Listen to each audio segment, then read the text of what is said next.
जय हिंद। आपका most welcome है आपके अपने चैनल प्यारा चैनल ललित सीपी में। आज हम हाजिर हैं नन हिंदी सब्जेक्टिव क्वेश्चन का दूसरा ऑडियो रिकॉर्ड लेके। इसमें हम टोटल 10 इंपॉर्टेंट क्वेश्चन का ऑडियो रिकॉर्ड करेंगे। इसे आप लोग अवश्य सुनेंगे, ठीक है। अगर आप ये सुन लेते हैं, ठीक है, तो लगभग में एक एक क्वेश्चन इस ऑडियो रिकॉर्ड का आपको कमांड हो जाएगा, ठीक है। आज का फर्स्ट क्वेश्चन है यानी 11वां क्वेश्चन। एक ऑडियो रिकॉर्ड हो गया जिसमें 10 क्वेश्चन बताए हैं। आज दूसरा ऑडियो रिकॉर्ड है 11 से, ठीक है। आज का फर्स्ट क्वेश्चन है, मेला जाने से पहले हामे दादी से क्या कहता है। मेला जाने से पहले हामे दादी से क्या कहता है। लिखेंगे, मेला जाने से पहले हामे दादी से कहता है, तुम डरना नहीं अम्मा, मैं सबसे पहले आऊँगा, बिल्कुल न डरना। फिर सुन लीजिए, मेला जाने से पहले हामे दादी से कहता है, तुम डरना नहीं अम्मा। अम्मा जो है अपने दादी माँ को कहता है, ठीक है। तुम डरना नहीं अम्मा, मैं सबसे पहले आऊँगा, बिल्कुल न डरना, ठीक है। दूसरा क्वेश्चन है, अपने देश के हित के लिए आप क्या क्या कर सकते हैं। या अपने देश की उन्नति के लिए, हित को यहाँ पर उन्नति भी कह सकते हैं, ठीक है। आपको एग्जाम में हो सकता है हित की जगह पर उन्नति दे दे। अपने देश की उन्नति के लिए आप क्या क्या कर सकते हैं। तो कहेंगे, अपने देश की उन्नति के लिए हमें सबसे पहले कर्तव्यनिष्ठ बनना होगा। अपने देश की उन्नति के लिए हमें सबसे पहले कर्तव्यनिष्ठ बनना होगा। समय का महत्व देना होगा, ठीक है। मन वचन और कर्म तीनों से एक होना होगा। मन वचन और कर्म तीनों से एक होना होगा। आज के काम को आज करना होगा। जिस काम में हम हाथ लगाएंगे उस काम को पूरा करके ही रुकेंगे, ठीक है। कठिन से कठिन परिस्थिति में भी नहीं घबराएंगे, तब जाके हम अपने देश को उन्नति कर पाएंगे, ठीक है। चलिए अगला क्वेश्चन है, बाल गोविंद भगत कबीर को साहब मानते थे, इसके क्या कारण हो सकते हैं, ठीक है। ये क्वेश्चन आपका 14 क्वेश्चन है, तो पहले 13 समझ लीजिए। गुण नाम से ज़्यादा बड़ा होता है कैसे। पहले अगला क्वेश्चन समझिए 13वां। गुण नाम से ज़्यादा बड़ा होता है कैसे। तो कहेंगे, नाम से कोई गुणवान नहीं होता। नाम से कोई गुणवान नहीं होता। जैसे धतूरे को भी कनक कहा जाता है, लेकिन उससे गहना नहीं बनता है, ठीक है। इसलिए नाम से कुछ नहीं होता। अगर किसी का नाम बड़ा है तो ये नहीं कि बहुत बड़ा इंसान है या बहुत बड़ा है, ठीक है। गुण से बड़ा होता है। अगर आपके अंदर गुण है, आपके अंदर टैलेंट है, हुनर है, तो आप बड़ा बन सकते हैं, ठीक है। नाम अगर बड़ा रख लेते तो इससे बड़ा नहीं बनते हैं। गुण होना चाहिए, क्या होना चाहिए, गुण। तो इसीलिए कहा गया है कि नाम से कोई भी गुणवान नहीं होता है। जैसे धतूरे को भी कनक कहा जाता है, मगर इससे गहना नहीं बनता है, ठीक है। चलिए तो समझ गए होंगे। एक बार और सुन लीजिए, नाम से कोई गुणवान नहीं होता है। जैसे धतूरे को भी कनक कहा जाता है, लेकिन इससे गहना नहीं बनता।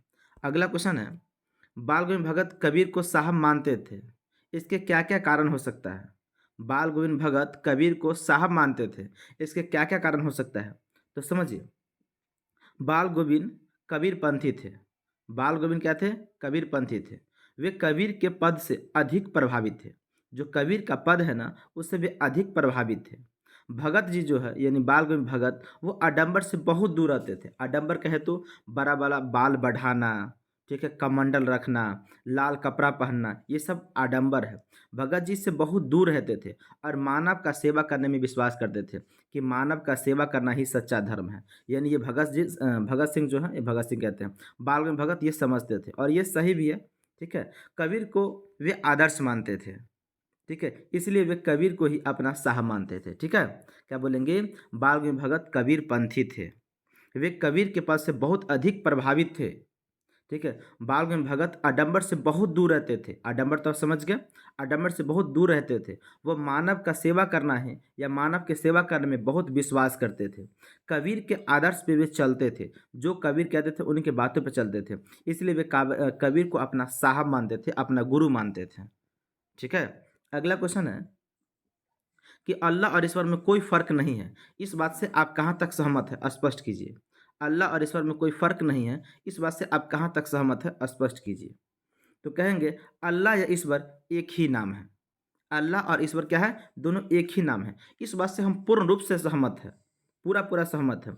दोनों भगवान का पर्यायवाची शब्द है। समझ में आ गया होगा कि अल्लाह या ईश्वर एक ही नाम है। हम इस बात से पूर्ण रूप से सहमत है, क्योंकि अल्लाह और भगवान ये दोनों क्या है, पर्यायवाची शब्द है, भगवान का ही। किसका, भगवान का। चलिए अगला क्वेश्चन है आपका कि विक्रमशिला कहाँ अवस्थित है। विक्रमशिला कहाँ अवस्थित है। तो बोलेंगे, विक्रमशिला बिहार राज्य के भागलपुर जिला के कहलगांव के पास अंतिचक गांव में स्थित है। याद हो गया होगा, विक्रमशिला बिहार राज्य के भागलपुर जिला के कहलगांव के पास अंतिचक गांव में स्थित है। विक्रमशिला बिहार राज्य के भागलपुर जिला में कहलगांव के पास अंतिचक गांव में स्थित है। ठीक है, इससे आपसे ऑब्जेक्टिव पूछ सकता है कि विक्रमशिला किस राज्य में है, तो बिहार राज्य में। विक्रमशिला किस जिला में है, तो भागलपुर जिला में। किस गांव के पास है, तो अंतिचक गांव के पास है। ठीक है, चलिए अगला क्वेश्चन है, किन परिस्थिति में खेमा के पिता ने उसे बेच दिया था। ऐसा कौन सा परिस्थिति था जिसके कारण खेमा के पिता ने उसे बेच दिया था। तब बोलेंगे कि खेमा के पिता बहुत गरीब था। खेमा के पिता बहुत गरीब था।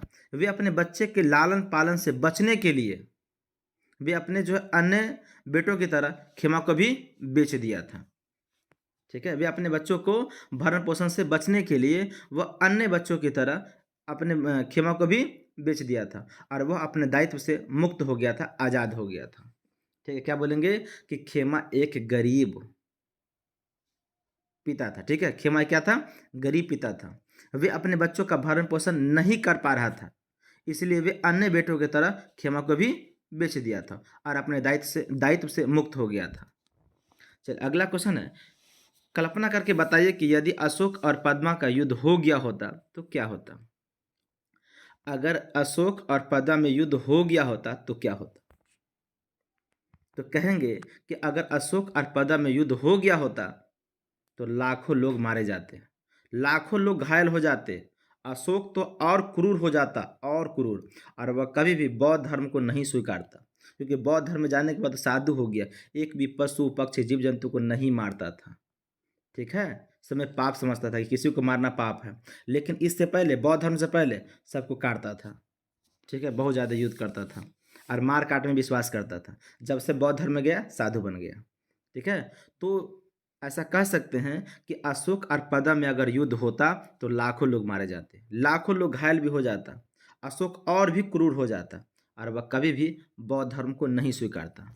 ठीक है, अगला क्वेश्चन है, ईर्ष्या का लाभदायक पक्ष क्या हो सकता है। ईर्ष्या का लाभदायक पक्ष क्या हो सकता है। तो कहेंगे ईर्ष्या से स्पर्धा होती है। ईर्ष्या से क्या होती है, स्पर्धा होती है। जब स्पर्धा की बात ईर्ष्या से होती है, क्या बोलेंगे, जब स्पर्धा की बात ईर्ष्या से होती है तब कोई भी व्यक्ति अपने कर्म के बदौलत अपने दुश्मनों को पछाड़ना चाहता है। जब स्पर्धा की बात ईर्ष्या से होती है, समझ लीजिए, जब स्पर्धा की बात ईर्ष्या से होती है तो कोई भी व्यक्ति अपने कर्म के बदौलत अपने दुश्मनों को पछाड़ना चाहता है कि हम कुछ ऐसा काम करें, इतना ज़्यादा मेहनत करें कि जो हमारे दुश्मन है ना वो पीछे रह जाए और हम आगे चल जाए। इससे क्या होता है, ईर्ष्यालु व्यक्ति आगे बढ़ जाता है। इस प्रकार स्पर्धा ईर्ष्या का लाभदायक पक्ष हो सकता है। अगर ईर्ष्या है, कोई लोग किससे जलता है, उसके अंदर अगर स्पर्धा है तो फिर सही है, फिर वो व्यक्ति आगे बढ़ सकता है। अगर उसके अंदर स्पर्धा नहीं है, ठीक, उसको बदलने की क्षमता नहीं, अपने आप को चेंज करने की क्षमता नहीं है, तो फिर दिक्कत है। तो बोलेंगे कि ईर्ष्या से स्पर्धा होती है। ईर्ष्या से स्पर्धा होती है। जब स्पर्धा की बात ईर्ष्या से होती है तो व्यक्ति अपने कर्म के बदौलत अपने दुश्मन को पछाड़ना चाहता है। अपने कर्म के बदौलत, अपने मेहनत के बदौलत वे अपने दुश्मनों को पछाड़ना चाहता है। इससे जो है ईर्ष्यालु व्यक्ति, जो उसके अंदर ईर्ष्या है, वो व्यक्ति विकास करता है, आगे बढ़ जाता है। इस प्रकार स्पर्धा ईर्ष्या का लाभदायक पक्ष हो सकता है। ठीक है, अगला क्वेश्चन है, हुंडू का झरना कैसे बना है। हुंडरू का झरना कैसे बना है। तो कहेंगे कि स्वर्ण रेखा नदी पहाड़ को पार करने के लिए, स्वर्ण रेखा नदी पहाड़ को पार करने के लिए अनेक भागों में बंट जाती है। सुनिए, स्वर्ण रेखा नदी पहाड़ को पार करने के लिए अनेक भागों में बंट जाती है, फिर एक जगह होकर पहाड़ से उतरती है। इसे हुंडरू का झरना कहते हैं। क्या बोलेंगे, स्वर्ण रेखा नदी पहाड़ को पार करने के लिए अनेक भागों में बंट जाती है और फिर एक जगह होके पहाड़ से उतरती है। इसे हुंडरू का झरना कहते हैं। यह 243 फीट ऊपर से गिरती है। यह 243 फीट ऊपर से गिरती है। ठीक है, ये टोटल क्वेश्चन हो गया है। अगर ये ऑडियो आपको पसंद आवे, अच्छा लगे, तो इस चैनल पे अगर नए होंगे तो इस चैनल को सब्सक्राइब कर लेंगे, ताकि अगला ऑडियो या अगला वीडियो जो भी हम डालेंगे आपके पास टाइम से जाएगा। ठीक है, धन्यवाद। जय हिंद, जय भारत।